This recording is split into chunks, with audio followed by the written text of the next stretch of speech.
parlez-nous un tout petit peu rapidement de la place des jeunes et des femmes dans la politique et dans votre vision et votre grand message à la diaspora ici au Canada et dans le monde. Alors, les statistiques sont simples aujourd'hui. Pratiquement 90% de la population camerounaise est âgée de moins de 65 ans. Donc, 90%. D'ailleurs, dans l'ouvrage que vous avez évoqué tout à l'heure, je précise que on n'a même plus besoin aujourd'hui au Cameroun d'écrire spécifiquement ou de dire quelque chose pour la jeunesse. Lorsqu'on a un projet de société, ce projet de société est dédié à la jeunesse. Parce que nous avons cet atout-là d'une population jeune. Mais de toute façon, la jeunesse, elle occupe une place de choix.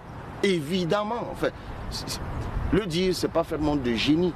Ouais, parce qu'on a une population jeune et il faut la mettre au travail pour qu'elle construise son pays. Alors, la femme, c'est tout aussi important.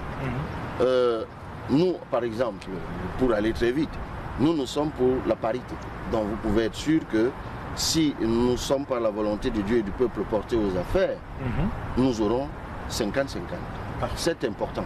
La femme, aujourd'hui au Cameroun, on est désolé de le reconnaître, fait encore l'objet de stigmatisation. Elle souffre encore de beaucoup de pesanteurs socio-culturelles. Il faut les sortir de là. Souvent, je m'amuse souvent dans la formation politique qui est la mienne, de faire un petit sondage. Je demande toujours, dites-moi, dans les 10 prochaines années, quelle est la femme que vous voyez dans l'espace politique camerounais susceptible de devenir président de la République? Eh bien, il n'y a pratiquement pas de noms qui reviennent. Mais si vous posez la question relativement aux hommes, vous avez beaucoup de noms qui reviennent. Ça veut dire que la femme il faut travailler là-dessus. Est dans une forme, sans qu'on ne le dise. En fait, il faut approfondir la question. Pourquoi la femme n'émerge pas véritablement? Il y a une raison à cela. Laquelle? Qui est liée, mais il y a des raisons. Laquelle? La socialisation. Oui. La socialisation, je vous ai dit tout à l'heure, les femmes font l'objet de beaucoup de pesanteurs. Oui, on essaie d'aller... stigmatisation, discrimination, pesanteur familiale dans la vie de couple, pesanteur sociologique. Donc, il faut que l'État... Avec vous, ça va être de la parité. Et là encore, il faut évoquer la question de la jeune fille.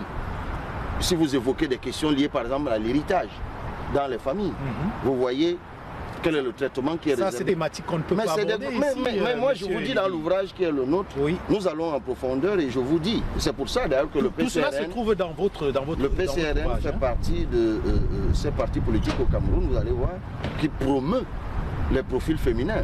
Je ne reviendrai pas sur Nouran Foting ou Roland Goïsi, qui sont de jeunes femmes politiques, ou Anne Fégon Noah, que nous promouvons, à côté d'ailleurs des responsables politiques que nous avons cités tout à l'heure au Canada. Donc la femme, dans notre projet de société, occupe une place de choix, c'est écrit d'ailleurs dans l'ouvrage. Parfait.